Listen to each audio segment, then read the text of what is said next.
सिवनी मालवा के कलेक्टर ने 30 व 31 जनवरी को शीतलहर के चलते नर्सरी से कक्षा 8वीं तक के बच्चों का अवकाश घोषित कर दिया है और आदेश में कलेक्टर ने साफ निर्देश दिए हैं कि बच्चों की छुट्टी रहेगी लेकिन शिक्षक अपने स्कूल में उपस्थित रहेंगे। जब हमारे संवाददाता ने ग्रामीण अंचल के स्कूलों में जाकर देखा तो तोला मालापाठ नरी प्राथमिक शाला बाराखड़ प्राथमिक शाला में ताला लटका मिला।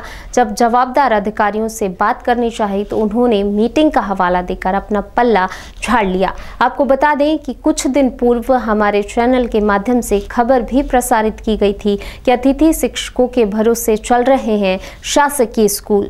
सवाल यह उठता है कि अगर मीटिंग हुई थी तो एक ही शिक्षक को मीटिंग में जाना था और दूसरे शिक्षक को स्कूल खोलना था, लेकिन स्कूल में ताला लगा दिखाई दिया। इससे यह साफ जाहिर होता है कि इन सभी सरकारी स्कूलों के शिक्षकों को किसी भी सरकारी आदेश का कोई खौफ नहीं है और इनकी मनमानी अभी भी लगातार जारी है। हमने आदेश दिए थे शीतकालीन अवकाश के 2 दिन के, लेकिन टीचरों को उपस्थित होना था, पर हमने देखा कि स्कूलों में टीचर नहीं हुए। कलेक्टर महोदय के आदेश है 2 दिन के शीतकालीन अवकाश के, जिसमें बच्चों के लिए शीतकालीन अवकाश घोषित किया है, परंतु शिक्षक को अपनी शाला में उपस्थित रहना अनिवार्य है। यदि कहीं किसी शाला में शिक्षक उपस्थित नहीं है तो जनशिक्षक के द्वारा प्रतिवेदन मंगाकर उनके ऊपर कार्रवाई की जाएगी, क्योंकि शिक्षक का रहना अनिवार्य इसलिए कि शाला खुली रहे और शाला बंद नहीं रहे। इसके पूर्व भी हमने एक खबर प्रसारित की थी, अतिथि शिक्षक के भरोसे चल रहे हैं शासकीय स्कूल, तब आपने कार्रवाई की थी। इस बार भी उम्मीद माने कि कोई ना कोई कठोर कार्रवाई की जाएगी। बराबर कार्रवाई की जाएगी। यदि कोई शिक्षक अनुपस्थित पाया गया तो उसका पहले स्पष्टीकरण से जवाब संतुष्टिपूर्ण नहीं रहा तो उसके ऊपर कार्रवाई होना सुनिश्चित है। देश से 2 दिन के अवकाश के पर शिक्षकों को उपस्थित होना था, पर हमने अभी बाराखड़ में देखा, नगरी में देखा, उपस्थित नहीं हुए। कोई कार्रवाई होगी इन पर?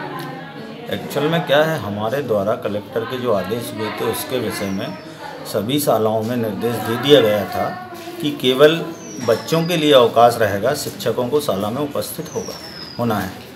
अब जिन शालाओं में यदि शिक्षक उपस्थित नहीं हैं तो उनके लिए कार्रवाई बीआरसी महोदय के द्वारा की जाएगी, उनको सूचना कर दी जाएगी। आपके द्वारा मुझे बताया गया है कि मेरी फील्ड में किस स्कूल में शिक्षक उपस्थित नहीं थे, उनकी सूचना मेरे द्वारा कर दी जाएगी बीआरसी कार्यालय में। उसके बाद आगे की कार्रवाई उनके द्वारा सुनिश्चित की जाएगी। अब चैनल को आश्वस्त कर रहे हैं कि पक्का अगर कमी पाई गई तो कार्रवाई ज़रूर होगी। 100% आपके माध्यम से जो पता लगा है वो जांच करने के बाद यदि सच्चाई हुई तो उस पर निश्चित ही कार्रवाई की जाएगी।